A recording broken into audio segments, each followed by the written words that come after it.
Namaskar.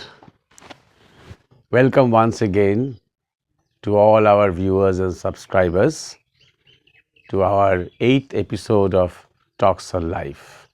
The name of this episode is Freedom from Fear. A query has come from Partha Sarathi, and his question is, Maharaj, he has quoted from some source, Moksha is the purpose of life, and being free from all bondage is moksha. Why is there fear? Is it not a bondage? Please clear. So, Partha Sarathi, of course, fear is a bondage, but fear comes because of bondage. But we will come to that later. First, let us talk about moksha. What is moksha? It is a word that is used very frequently in the Upanishads, and Buddha had said almost the same thing when he said nirvana, which is also a Sanskrit word.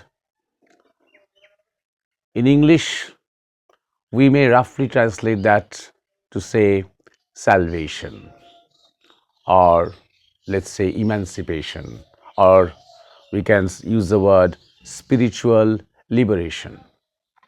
In the common sense, in general terms, in India, when we talk about moksha, people usually assume that human beings are trapped in a karmic cycle.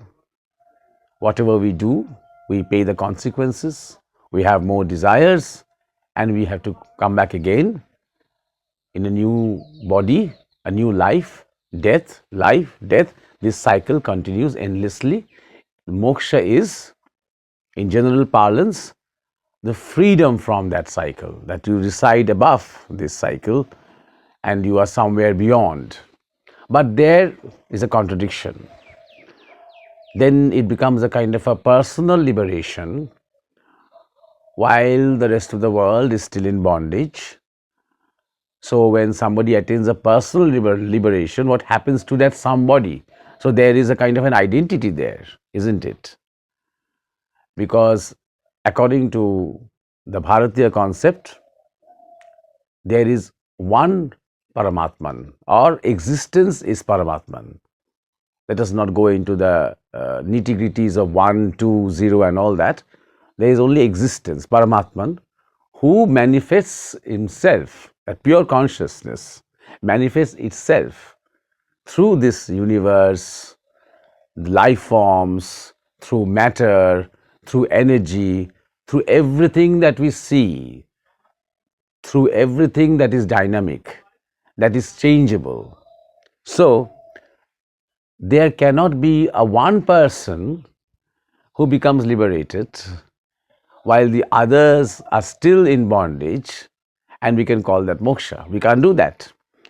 So, there must be a sense of identity. If when we are talking about a personal moksha, maximum we can say mukti for that. That's a different word. That mukti can be personal.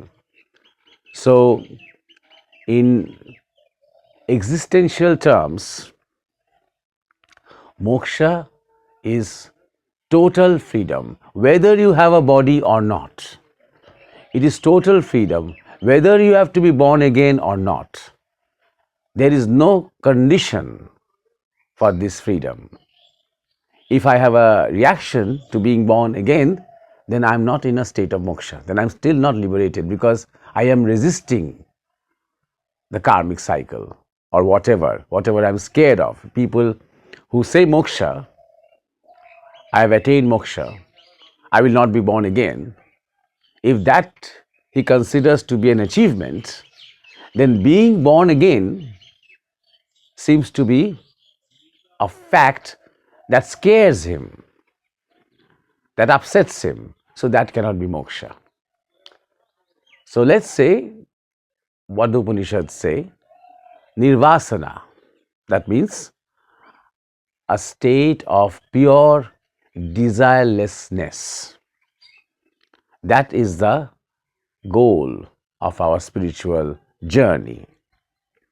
Now we come to the second word. The important word is fear. Why is there fear? In a nutshell, there is fear of losing. For example, a little child has got a new toy. He has got a, let's say, a teddy bear, or he has a new device. And he is very protective about it. He is very possessive about it. He keeps it to himself. He is scared that his friends in the neighborhood might take it away from him. When somebody even asks to play with it for 5 minutes, he is saying, no, please don't, this is mine. He wants to protect it because he is afraid of losing it because of his sense of possession. That this particular device, this particular toy belongs to me. The problem is not with the toy. The toy will get lost one day, or it will be damaged, or it will be broken. The problem is this fear of losing the toy. Why? Because he thinks it is mine. Same thing. For example, there is a student who appears for an examination and he comes first and everybody is happy. He is happy, his family is happy, his friends are happy. And then what starts to happen is he becomes nervous.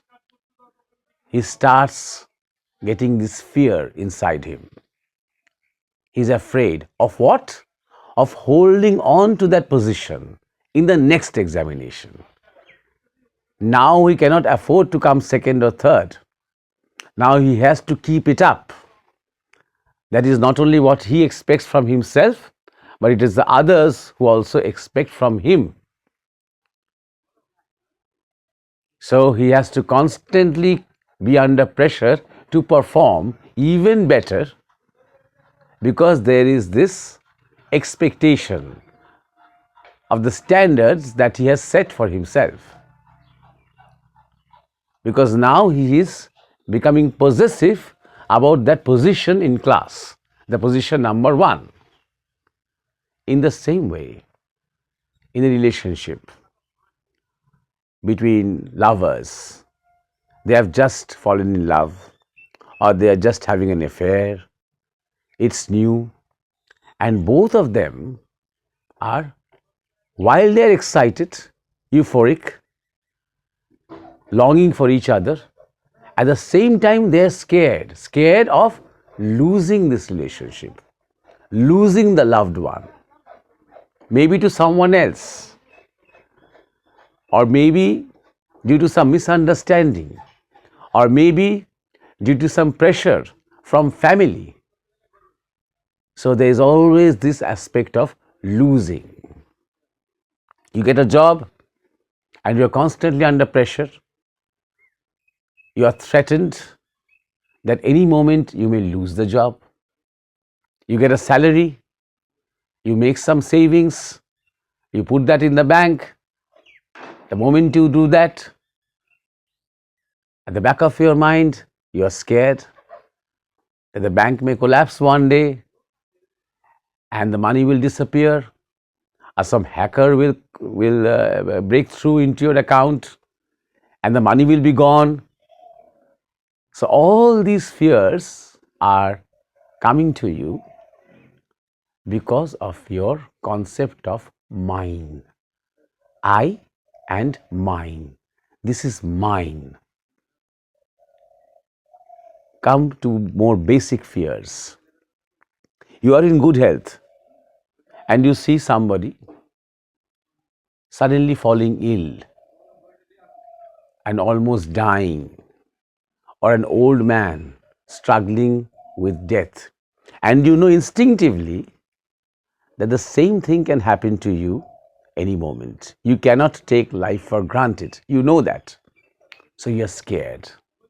So you are constantly going through checkups When there's a slight headache, you're taking pills, you're going to the doctor, you're watching television, all these health programs, you're reading journals about health because you know you cannot take your good health for granted.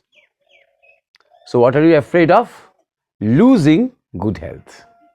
And then, finally, the last frontier of fear is death, losing life. Your fear of losing life. So, naturally, what brings about this bondage, what brings about this freedom? It is our attachment to things. Even the body is a thing in this instance. In our identification with things, it is not a problem that you have a house. Everybody should live in houses.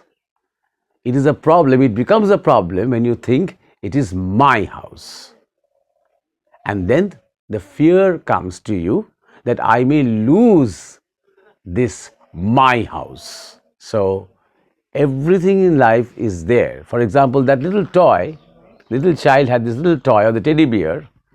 If the teddy bear belonged to a neighbor, another child next door, he wouldn't have this kind of possessiveness for that for particular thing. It may be the same teddy bear. He may like to see the child playing and he may crave for it. He may go to his parents and say, I want something like that for myself. As long as it is there in somebody else's hand, no problem. You don't waste your sleep because of that. You're not scared that my friend will lose his teddy bear. You know, you don't think like that. So the problem is not with the bear. The problem is not with anything in life. The problem is the way we look at things, our attitude to things.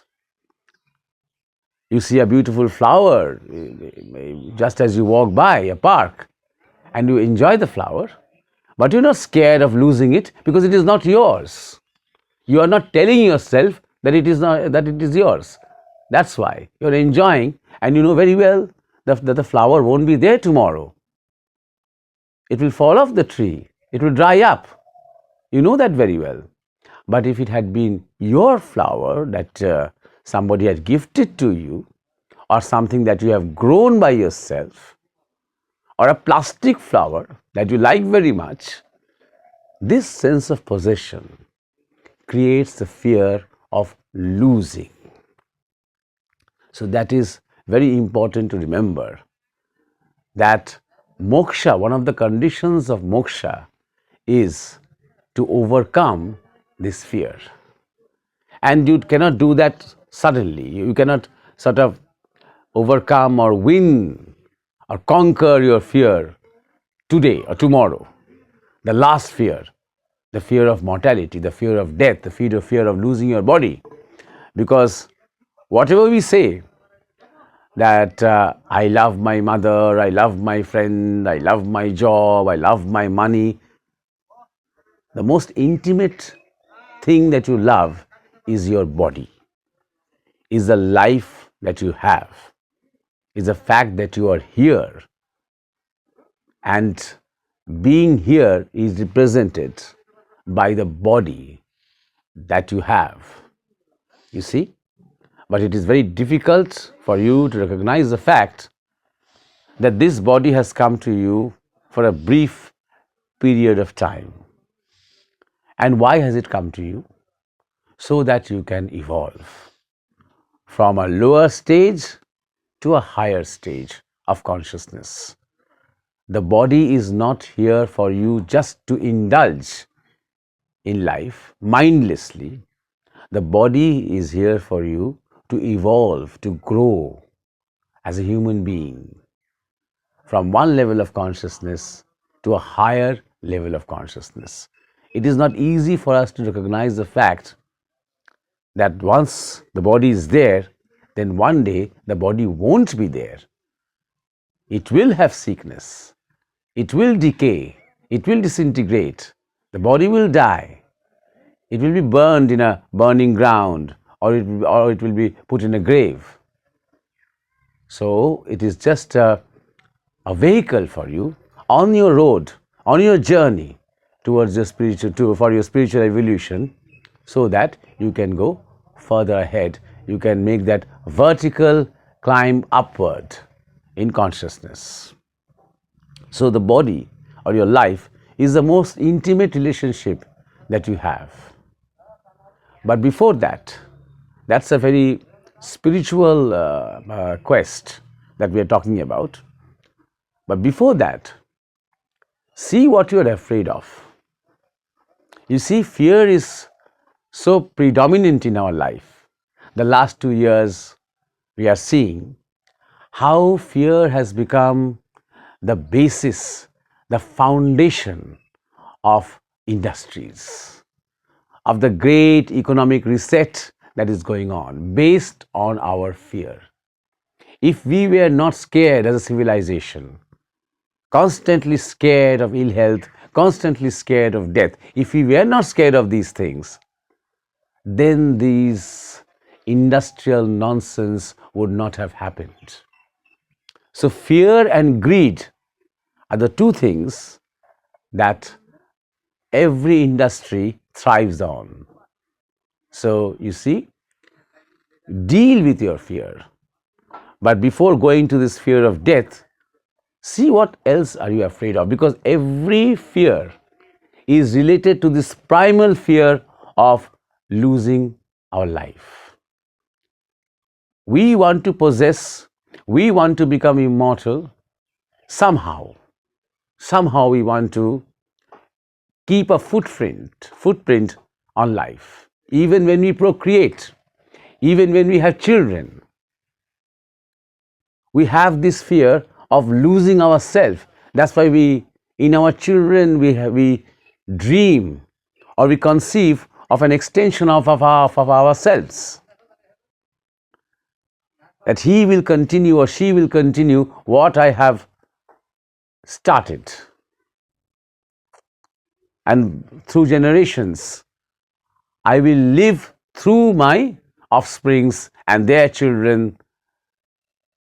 I will be surviving through them. So our basic instincts are guided by fear. Even our spiritual quest, even people who sort of renounce everything and seek a life of isolation to dig deep into themselves, to know the truth of life, they are trying to understand and overcome this idea of fear. Why is there death? What happens after death? Do we exist before and after death? Is this only one life? Or is there a great plan, great design? Is everything accidental? Or are things some sort of planned? Or is there some kind of a cosmic will or universal will behind this? All these questions are related to the temporary nature of life that we experience here. In this temporary nature, in this relative experience, we are trying to search for a constant. Is there something that is beyond death? Is there something that is beyond birth? Is there something that is not ravaged by time? So you see, fear apparently is a very negative thing, but it can also be a positive thing. One can be motivated by it to seek the greater questions of life. You know what some soldiers say, who apparently are very brave, who are approaching the enemy with their head held high, with an erect body, courageously. They are not scared. Apparently, they are not scared of facing the bullets and the bombs. But some soldiers say, you are scared in that situation. We as soldiers are also shit scared, let's say. it is that fear that gives us the strength to charge. If we did not have the fear, that extra charging energy would not have been there. It is the fear of dying any moment that makes us desperate enough to raise a countercharge against the enemies. So everybody is scared. Everybody has fear. The question is, how are we going to use it? Are we going to collapse under fear, or are we going to construct in the spell of this fear? So, freedom from fear. Everything is related to fear. Freedom from fear is definitely a condition of moksha or liberation. Don't bother about whether moksha means that you will not be born again. No, there is no condition. A true devotee in devotion, maybe a devotee of Krishna or a devotee of Ram or Shiv, a true devotee will never say, I don't want to be born again.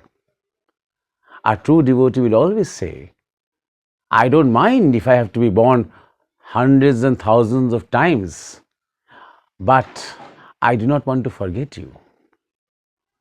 I do not want you to be away from me. I want to always remember the beauty of your love. That is the prayer or the appeal of a true devotee. So even this search for a kind of a freedom where I will not be born again, even that is a bondage. That is a condition that we are making, or the deal that we are writing down with the universe. So, before we come to this spiritual concept of overcoming the last frontier of fear, try to observe what are the little things that you are afraid of and face them. You will see you are afraid of losing things. Okay? Always imagine yourself in a situation where you have lost all those things. What will happen? You are breathing, still there is the sun, still you have a body, you can sleep, you can read a book, you can smile, you can play, you can jump, a lot of things that you can do. Even if you lose everything, every physical thing that you can dream of. Maybe you lose your house, maybe you lose your family, maybe you lose your job, everything, but still you're alive. Try to imagine yourself in that situation, and suddenly you will see that the fear is disappearing. And then go deeper. People who are extroverted, they are constantly afraid of being alone.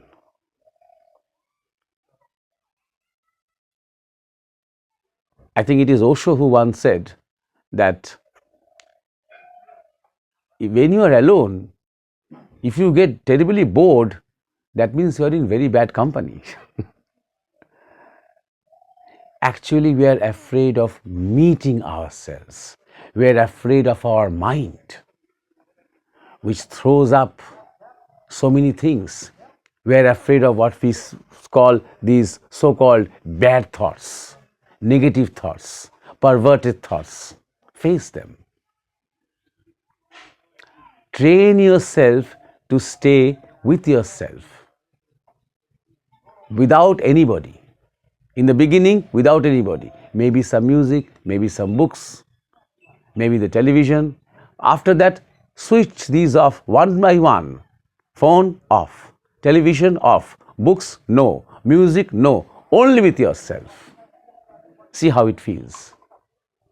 In the beginning, it will be uncomfortable for you, almost scary. You will feel like running out of your house and seeing somebody's face and talking to him, or even the dog, the pet that you have at home. You want a company constantly because you see that dependent. That makes you feel secured when there is someone else, when there is a second person around you. or a second thing around you to keep you busy, to keep you occupied. Try to do away with that. Try to remember Shiv in Kailash alone. He does not need an alternative. He does not need a second someone to keep him secure, to make him feel good about himself. He's happy with himself. Try to be that. Try to meet yourself, meet your body, meet your mind, meet your memories, meet your desires. Meet them. You don't have to respond to them. Even meet your dreams, ambitions, hopes. Meet them. See what is there inside you. And slowly, after some time, you will see you are enjoying that. You are enjoying being with yourself. It is so refreshing. It is so reviving.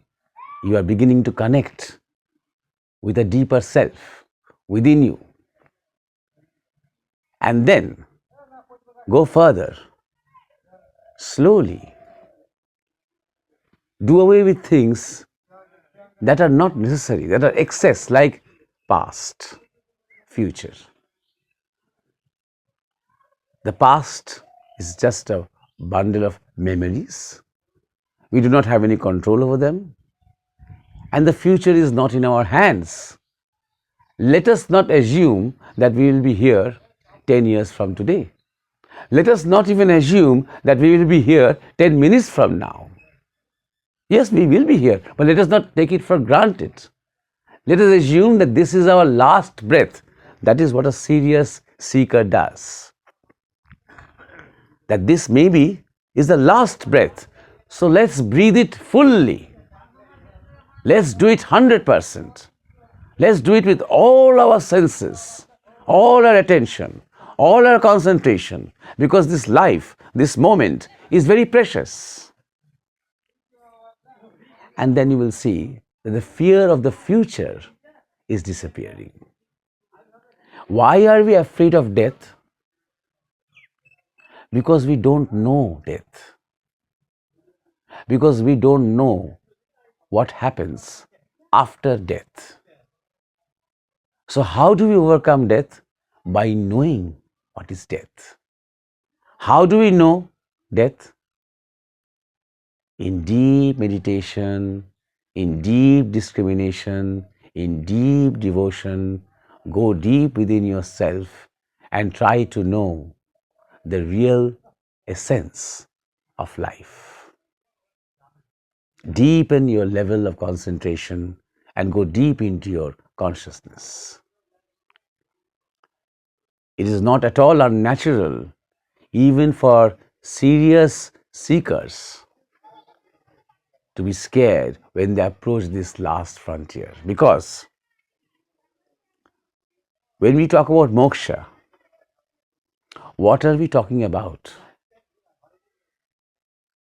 Freedom from ignorance, freedom from darkness, freedom from confusion.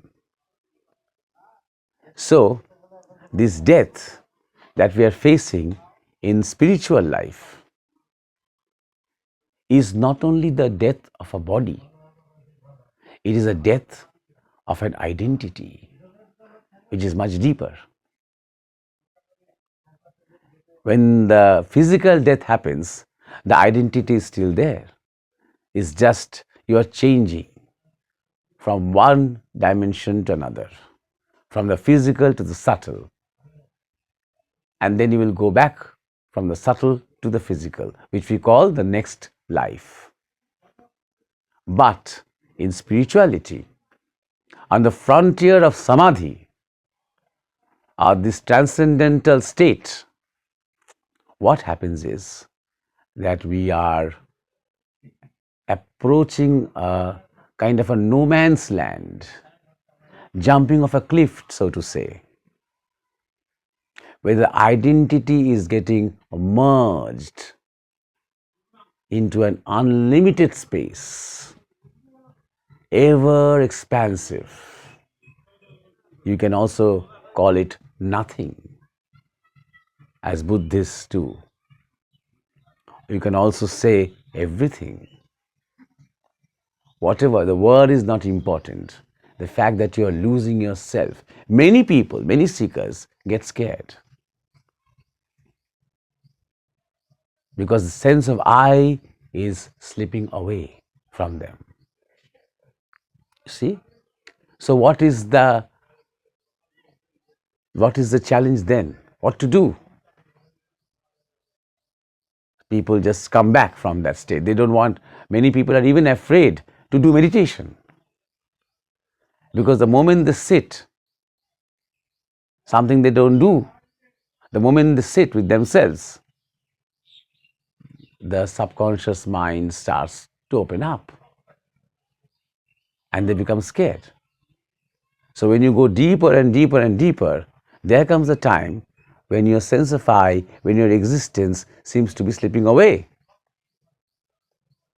So what to do? Surrender. Surrender. Acknowledge that there is fear, nothing to be ashamed of. Do not be ashamed of saying that, look, I'm scared. I'm scared of samadhi. I'm scared to go deep into meditation. Tell that to yourself at least. And also, if possible, if you have guru, tell that to your guru, that I'm scared. Everybody is running, is literally running because they are scared. The busiest people that you see running around for more money, more power, more control, because they are scared of themselves. That's why. Only realized beings who know themselves to be pure consciousness, who know that they are beyond the body, they are not scared of, because there's nothing to be scared of. There's nothing to lose. They have not gained anything, that they will lose something. So, do not be scared to say that you are scared. And then surrender to the truth or to the reality that has manifested you. Surrender to that. Surrender to the universe. Surrender to your guru. Surrender to your Ishto, whoever you worship. The form, maybe it is a form of Shiv or Kali or Durga or Krishna or Jesus or whoever. Surrender to that. It is something that we cannot do by ourselves. Overcoming the last frontier, the last identity. Because still there is a duality there. That's why our Param Guru Ramananda Avadut used to say that be in front of the door, wait in front of the door like a dog. What is the door? It is the Agna Chakra, the pituitary. That is the door, the frontier of the ego. And the dog is waiting. That means the seeker is waiting. Identity is waiting for the door to open by itself and for that embrace where the two or the duality merges. You see? So, surrender. That is the way. So, in the beginning, for the time being, acknowledge that there is fear at every level, physical level, mental level, intellectual level, spiritual level, at every level, every dimension there is fear. Start meeting your fears one by one. Maybe you have a fear of going to strange places. Just go there. Maybe you have a fear of saying sorry to a friend whom you had once offended. Go and say sorry to him. You see, it will be a wonderful experience, very liberating. Something that you had been scared within yourself, suddenly you are free from that. Many old friendships, they die out because of little misunderstandings. It's just the fear of going and meeting that person and saying, let's forget the little misunderstandings that we have for the sake of old friendship. And then everything would have melted away. Both are waiting for the other. These little things. Maybe you are afraid of being with strangers. Go to a place filled with strangers. See how it feels. Maybe we have gone to a new place and they serve a dish. You have never eaten that. And you're afraid of eating something that you have not eaten before. You're not sure what it is. Meet it, eat it. Just say a little prayer, chant your mantra and eat that food, and you will feel liberated. So, start by with these little things. You don't like your job. You hate it. Every moment you want to quit the job, but you can't because you are scared. What will people say? How will I survive? Just quit the job. See what happens. So start by acknowledging the fact that you have fear and then meeting the fear. And then the moment you meet, it goes. You don't have to fight with it. You just meet with it. You see in Katha Upanishad, Nachiketa's father sends him to Yam, the god of death. And what does Nachiketa do? He goes and meets Yam. He doesn't fight with Yam. He meets Yam. He starts to ask questions, inquiries, not about everlasting life, but about the reality of self, about Paramatman, about what is the truth of life, because that is the only way to overcome Yam. To know truth, you know death. Our Guruji, Swami Paramananda, used to say that the only real death comes at the time of Samadhi, the death of ignorance. The physical death that we see is just a transfer from one dimension of life to another dimension of life. It is not death at all. So, the real death is the death of ignorance. To know. We start by trying to know the truth, and then through our experiences and through our evolution, we become the truth. Moving, dynamic representation of truth. Then we get somebody like a Buddha or a Vivekananda or a Jesus. So, that is my response to your question. If you have any further questions, you can ask me again in the comment section. And the viewers, if you like this video, then you can share it with others. People who do not understand Bengali, we have lots of discourses in Bengali, but very few in English. But when people ask in English, then it becomes easier for us to respond in English. So share it with people who are not Bengali speaking and who may be interested in these topics. Thank you and namaskar. Till next time.